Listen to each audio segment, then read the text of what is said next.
Hello दोस्तों, SK success zone में आप सभी का स्वागत है।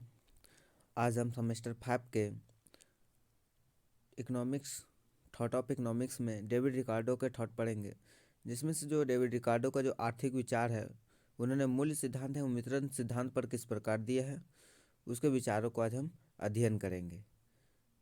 तो आगे बढ़ते दोस्तों। जो डेविड रिकार्डो जो है, इंग्लैंड के एक परंपरावादी संप्रदाय के अंतिम प्रतिनिधियों में से सबसे अधिक प्रभावशाली अर्थशास्त्री थे।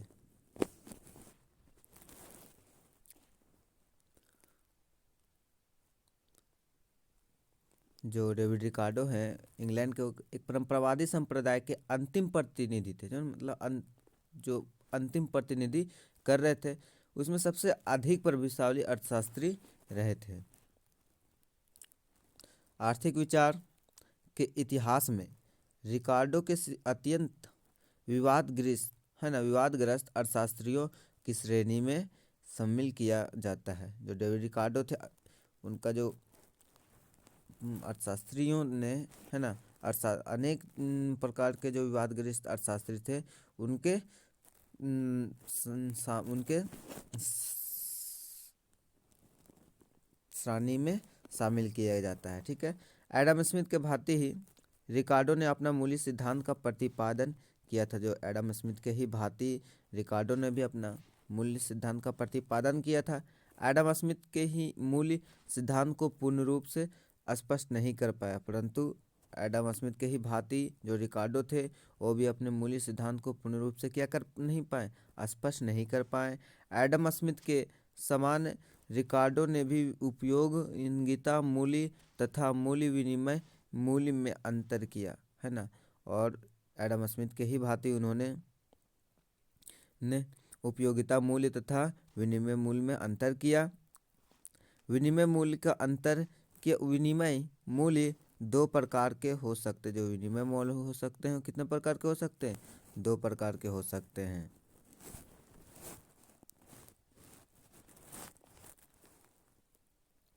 एक तो प्राकृतिक मूल्य, एक क्या होता है, प्राकृतिक मूल्य, और दूसरा बाजार मूल्य। बाजार मूल्य विनिमय मूल्य के आसपास रहता है, और जो बाजार मूल्य होता है क्या होता है, विनिमय मूल्य के आसपास रहता है और उसके बराबर होने की प्रवृत्ति को दिखाता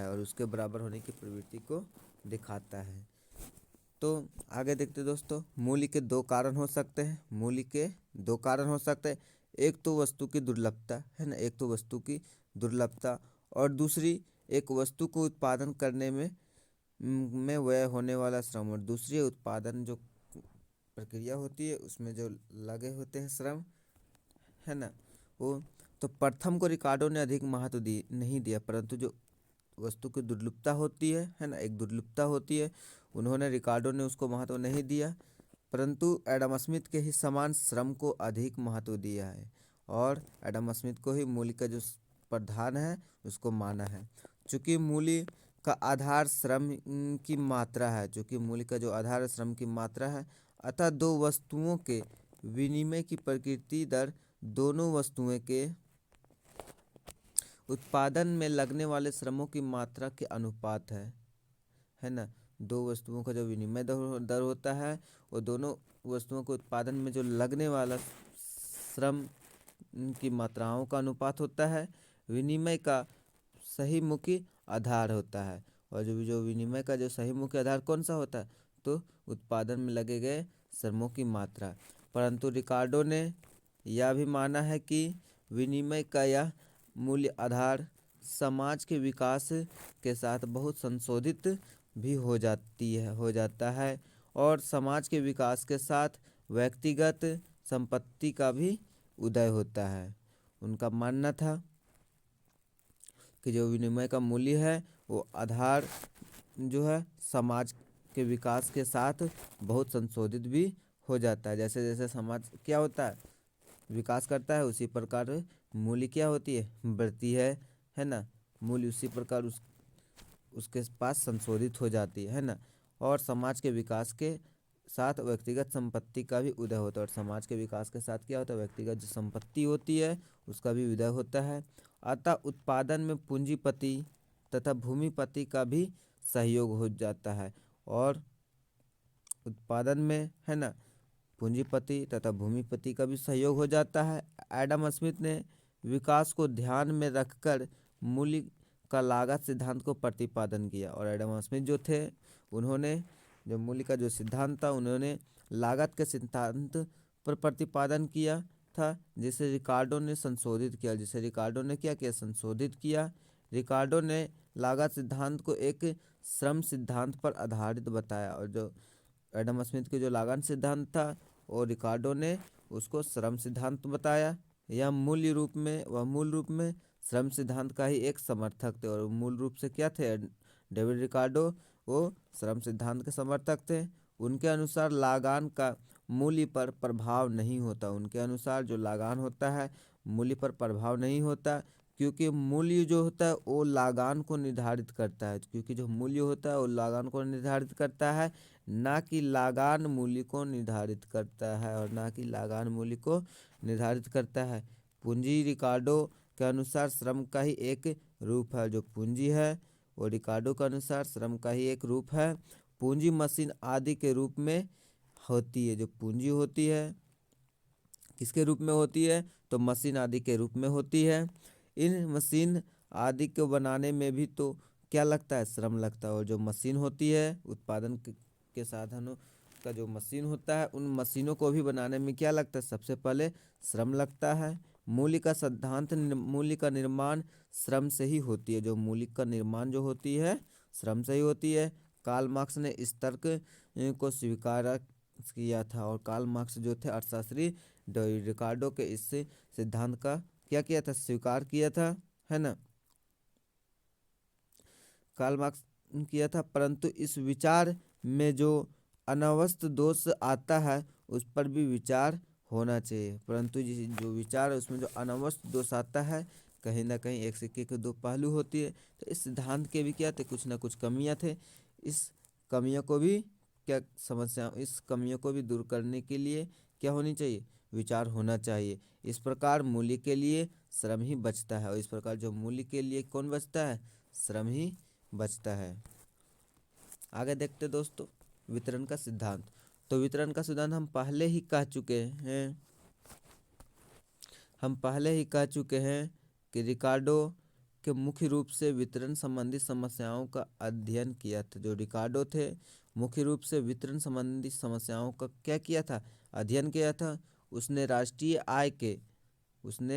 आय के वितरण के महत्व को स्पष्ट किया। उन्होंने राष्ट्रीय आय का जो वितरण होती है उसकी महत्व को क्या स्पष्ट किया। और उसके लिए मूल्य सिद्धांत को लागू करके अर्थशास्त्र के विकास में एक बड़ा योगदान दिया, है ना। और उसने राष्ट्रीय आय का वितरण को महत्व देकर क्या किया, स्पष्ट किया। और उसके लिए उन्होंने मूल्य सिद्धांत को लागू करके अर्थशास्त्र के विकास में एक बहुत बड़ा क्या किया था, योगदान दिया था। इस कार्य के लिए सदैव ही याद किया जाएगा। और ये जो कार्य किया था डेविड रिकार्डो ने, बहुत ही सराहनीय कार्य किया था। वह पहला व्यक्ति था जिसने वितरण संबंधी समस्याओं को वैज्ञानिक विश्लेषण किया। और वह पहला अर्थशास्त्री थे जिन्होंने जो वितरण संबंधी समस्याएं थी उनको वैज्ञानिक विश्लेषण किया था। राष्ट्रीय आय में योग देने वाले विभिन्न साधन के हिस्से को निर्धारित किया। और राष्ट्रीय आय में से जो योग देने से जो वितरण उत्पादन के जो विभिन्न साधन होते हैं उनमें से उनके हिस्से को निर्धारित करने के लिए एक विस्तृत नियम बनाया। स्मिथ के छोड़े गए कार्यों को रिकार्डो ने कुछ अंश तक पूरा किया, किंतु समस्याओं का समाधान पूरी तरह ना हो सका, क्योंकि उसकी शैली में कहीं ना कहीं अस्पष्टता थी। और ऐसा प्रतीत होता था कि डेविड रिकार्डो कहना कुछ और चाह रहे हैं परंतु कह कुछ और रहे हैं। और ऐसा लगता था कि जो डेविड रिकार्डो थे वो कहना कुछ और चाह रहे थे परंतु कह कुछ और रहे हैं। उसका केवल सिद्धांत एकांगी है। उनका जो सिद्धांत है केवल एकांगी है, क्योंकि उसने केवल उत्पादन के लागत की महत्व दिया, क्योंकि उन्होंने उत्पादन के लागत को महत्व दिया, उन्होंने उपयोगिता को महत्व नहीं दिया। रिकार्डो का महत्व केवल इसलिए है कि उसने वितरण संबंधी जो समस्याएं थी उनके महत्व को इतना अधिक स्पष्ट किया था कि उसके बाद लगभग सभी अर्थशास्त्री जो थे उन्हीं के अपनी अर्थशास्त्र उन्हीं के जो वक्र थे, है ना, उन्हीं के जो मार्ग थे उस मार्ग को अपनाया था, है ना। लगभग सभी अर्थशास्त्री क्या किए, उन्हीं वक्रों को अपनी अर्थशास्त्र में, है ना, अपने दृष्टि से केंद्रित की और वितरण का सिद्धांत के अंतर्गत रिकार्डो के अनुसार उत्पादन कार्य में लगे श्रमिकों की मजदूरी सिर्फ जीवन निर्वाह की बराबर होनी चाहिए। जो रिकार्डो थे उनके अनुसार जो उत्पादन के कार्य में जो लगाए गए श्रम है उनका जो मजदूरी दर होनी चाहिए वो कितनी होना चाहिए, जीवन निर्वाह भरी होनी चाहिए। मतलब वो अपना उससे भरण पोषण अपने घर का कर सके, जीवन निर्वाह तक ही होनी चाहिए। अर्थात मजदूरी दर उसने स्थिर माना, और अर्थात जो डेविड रिकार्डो थे उन्होंने मजदूरी दर को स्थिर माना है। और औसत आय, है ना, औसत आय के घटने से सीमांत आय को औसत आय से सीमांत आय को घटाने से हमें लागान प्राप्त होता है। लागान कैसे प्राप्त होता है, तो औसत आय में से सीमांत आय को घटाते हैं तो हमें लागान प्राप्त होता है। तथा कुल आय से मजदूरी और लागान को घटाने से, और कुल आय से मजदूरी और लागान को घटाने से पूंजीपति को लाभ प्राप्त होता है। उस लाभ का बचत से पूंजी निर्माण होता है, उस लाभ के बचत से क्या होता है, पूंजी का निर्माण होता है और पुनः उसे निवेश कर दिया जाता है, और पुनः उसे क्या किया जाता है, निवेश कर दिया जाता है। इस प्रक्रिया को लगातार चलाने के ही उत्पादन फलन में वृद्धि करना आवश्यक है।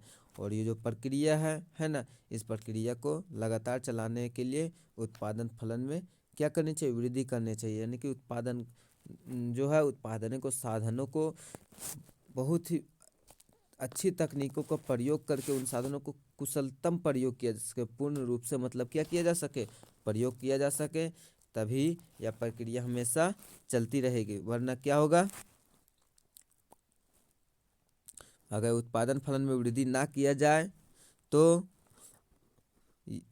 राष्ट्रीय आय का वितरण सिर्फ 2 भागों में बढ़ जाएगा। राष्ट्रीय आय का जो वितरण है सिर्फ 2 भागों में बढ़ जाएगा। कौन कौन सा, पहला मजदूरी और दूसरा लगान, है ना। पहला तो मजदूरी हो जाएगा और दूसरा लगान हो जाएगा, क्योंकि जो श्रम जो लगे हैं, है ना, जो उत्पादन में लगाए गए श्रम है उनकी जो मात्रा है क्या है, स्थिर है, परंतु लाभ को शून्य हो जाएगा। और लाभ हमेशा मजदूरी से ऊंची था, और लाभ जो होती है हमेशा मजदूरी से ऊंची था, नीची मजदूरी पर रहती है। जो लाभ की दरें हमेशा ऊंची होती है ना, और नीची मजदूरी पर निर्भर करती है। अधिक उपजाऊ भूमि पर लागान उत्पादन होता है ना, अधिक उपजाऊ भूमि पर ही जो लागान होता है वो उत्पादन होता है या फिर उत्पन्न होता है। उद्योगों की उत्पत्ति का वितरण भी इसी प्रकार, जो उद्योगों का जो उत्पत्ति है का उसका वितरण है इसी प्रकार होती है। विभिन्न अर्थों अर्थात भूस्वामियों, श्रमिकों और पूंजीपतियों के हिस्से के निर्धारण की विधि का व्याख्या भी रिकार्डो ने दी है। और जो भूमिपति हैं, भूस्वामी, श्रमिक है, पूंजीपति, उनके हिस्से के निर्धारित करने की जो विधि है वो भी डेविड रिकार्डो ने दी थी। ठीक है दोस्तों, तो वीडियो पसंद आए तो लाइक, शेयर और माय चैनल को सब्सक्राइब करें, क्योंकि बहुत मेहनत लगता है वीडियो को शूट करने में दोस्तों। और यह जो है इसको आप एक नोट के रूप में भी तैयार कर सकते हैं हूबहू। इसी को आप क्वेश्चन का आंसर में एग्जाम में लिख सकते हैं, आपको पूरे के पूरे नंबर मिलेंगे। धन्यवाद।